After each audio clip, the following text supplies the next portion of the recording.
क्या कांग्रेस का कार्यकाल राजस्थान की राजनीति में जंगल राज था? ये मैं नहीं कह रही हूँ, ये कह रहे हैं जवाहर सिंह बेडम। जी हाँ, और जवाहर सिंह बेडम ने डोटासरा और टीकाराम जूली पर बड़े सवाल भी खड़े किए हैं। नमस्कार, मैं हूं अंकिता और आप देख रहे हैं द फैक्ट इंडिया और आज इसी मुद्दे पर हम चर्चा करने वाले हैं। दरअसल जवाहर सिंह बेडम कहते हैं कि कांग्रेस के शासन में राजस्थान एक जंगल राज की तरफ बढ़ रहा था और जब भी पत्रकार रिपोर्ट पूछते हैं, कांग्रेस नेताओं के मुंह छुपने लगते हैं। पहले बात करते हैं 2023 की, उस स्थिति की जब राजस्थान में कांग्रेस की सरकार थी और मुख्यमंत्री माननीय अशोक गहलोत जी थे। ये बात बेडम कह रहे हैं। उस समय प्रदेश में कानून व्यवस्था की स्थिति ठीक नहीं थी और जवाहर सिंह बेडम ये भी कहते हैं कि एनसीआरबी यानी नेशनल क्राइम रिकॉर्ड्स ब्यूरो की रिपोर्ट बताती है हत्या, बलात्कार, लूट, डकैती और अन्य अपराधों में बेतहाशा बढ़ोतरी हुई थी।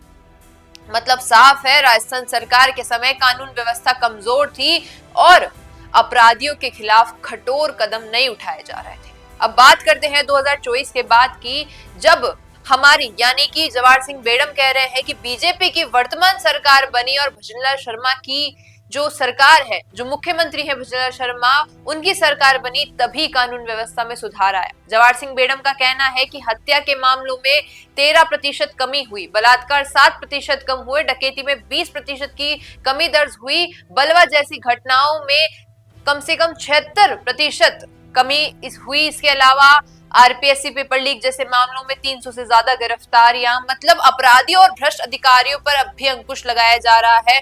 दोस्तों, ये साफ शब्दों में कहा जा सकता है कि भाजपा सरकार ने कानून व्यवस्था को मजबूत किया और अपराधियों में डर पैदा किया। ये बात बेडम कह रहे हैं। अब आते हैं मुख्य मुद्दे पर, डोटासरा और जूली। जी हाँ, जवाहर सिंह बेडम ने सीधे सवाल उठाए कि कांग्रेस नेताओं के शासनकाल में महिला अत्याचार, अनुसूचित जाति और अनुसूचित जनजाति के खिलाफ अपराध क्यों नहीं रोके गए। उन्होंने कहा कि टीकाराम जूली जैसे नेता जो खुद एनएसयूआई से जुड़े हैं, अब भी पुराने समय की राजनीति करने की कोशिश कर रहे हैं, लेकिन वास्तविकता ये है कि कांग्रेस अपने शासनकाल में जनता की सुरक्षा और अपराध नियंत्रण करने में असफल रही। यानी सवाल साफ है, क्या वो अब प्रायश्चित करने के लिए तैयार हैं या फिर बस आरोप लगाते रहेंगे। दोस्तों, इस पूरे मामले में केवल एक बात साफ हुई है और वो ये है कि कानून और सुरक्षा की जिम्मेदारी सिर्फ सरकार और पुलिस की नहीं बल्कि हर नागरिक के लिए महत्वपूर्ण है। जवाहर सिंह बेडम के बयान के मुताबिक अब जनता को जागरूक होकर देखना होगा कि कौन वाकई में कानून व्यवस्था मजबूत कर रहा है और कौन कमजोर कर रहा है।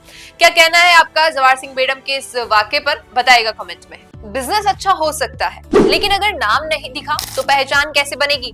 अब टेंशन छोड़िए, द फैक्ट इंडिया आपके बिजनेस को देगा वो पहचान जो पूरे राजस्थान में हर किसी तक पहुंचे। न्यूज चैनल पर विज्ञापन, पॉडकास्ट और प्रमोशन के जरिए आप सीधे 5 लाख सब्सक्राइबर और 10 करोड़ से ज्यादा व्यूज तक अपनी पहुंच बना सकते हैं। तो देर किस बात की, आज ही द फैक्ट इंडिया से जुड़िए और अपने बिजनेस को बनाइए हर घर का नाम।